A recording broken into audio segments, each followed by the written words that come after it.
आज मैं आपको बताऊंगा कि एक्सेल में जो पिवट टेबल होता है उसका यूज कैसे किया जाता है। तो मैंने यहाँ पे 1 महीने का डाटा बना रखा है, तो इसमें डेट मेंशन है, स्टेट नेम मेंशन हो गया, टोटल अमाउंट मेंशन है। तो साथ में यहाँ पे ये भी शो हो रखा है कि 1 दिसंबर को मैंने कौन कौन से स्टेट में सेल कर रखी है। तो सारी स्टेट्स वगैरह भी मेंशन हो रखी है, साथ में टोटल अमाउंट भी मेंशन हो रखा है। तो मुझे पता करना है कि मैंने वेस्ट बंगाल में टोटल कितने रुपए की सेल कर रखी है, या मुझे पता करना है कि मैंने 1 दिसंबर को कौन कौन से स्ट्रीट में सेल कर रखी है। तो ये सारा हम इजीली निकाल सकते हैं पिवट टेबल के थ्रू। तो आपको ऊपर इंसर्ट में आना है, उसके बाद ये पिवट टेबल पे क्लिक करना है। आपको यहाँ पे 2 ऑप्शन आ रहे हैं, एक आ रहा है न्यू वर्कशीट आ रहा है, एक आ रहा है एग्जिस्टिंग वर्कशीट। न्यू वर्कशीट का मतलब होता है कि आपको जो भी डाटा फाइंड आउट करना है, आपको न्यू एक अलग से शीट मिल जाएगी उसके लिए।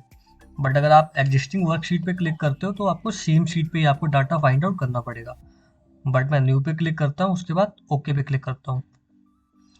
हाँ, राइट साइड में आपको 3 ऑप्शन आ रहे हैं, डेट हो गया, स्ट्रीट नेम हो गया, टोटल अमाउंट हो गया। तो सबसे पहले मैं डेट पे क्लिक कर लेता हूँ। तो आपको यहाँ पे लेफ्ट साइड में दिख रहा है कि आपने जिस भी डेट को सेल कर रखी है वो सारी डेट यहाँ पे मेंशन हो चुकी है। अब मैं स्ट्रीट नेम पे क्लिक कर लेता हूँ।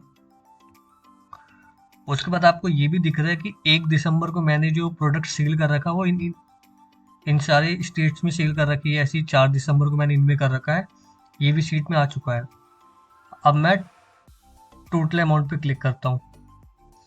तो यहाँ पे आपको ये शो हो चुका है कि 1 दिसंबर को जो मैंने टोटल सेल कर रखी है वो कर रखी है 1295 रुपये 54 पैसे की।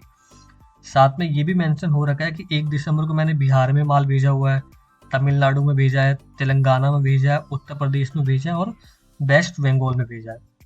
तो ये सारा डाटा आ चुका है। बट मुझे ऐसा चाहिए कि मेरे को चाहिए कि मैंने ना किसी एक पर्टिकुलर स्टेट में टोटल कितने की सेल कर रखी है। यहाँ पे तो डेट वाइज मेंशन हो रखा है कि 1 दिसंबर को इतनी कर रखी है, 4 को इतनी ही कर रखी है। बट मेरे को ऐसा चाहिए कि बिहार में मैंने टोटल कितने की सेल कर रखी है, तमिलनाडु में कितनी ही कर रखी है, तेलंगाना में कितनी ही कर रखी है। तो आपको कुछ नहीं करना होता, राइट साइड में आपको जो ये डेट का ऑप्शन आ रहा है इसको अनटिक करना है। तो जैसा कि आपको दिख रहा है कि जो भी आपकी स्टेट्स वगैरह है उसमें सबके जो टोटल अमाउंट है यहाँ पे शो हो चुके हैं। कि असम में आपने टोटल इतनी की सेल कर रखी है, बिहार में इतनी ही कर रखी है, छत्तीसगढ़ में टोटल 1 मंथ में इतनी की सेल कर रखी है, दिल्ली में इतनी ही कर रखी है, गोवा में कोई सेल नहीं कर रखी है आपने, ये सब मेंशन हो रखा है।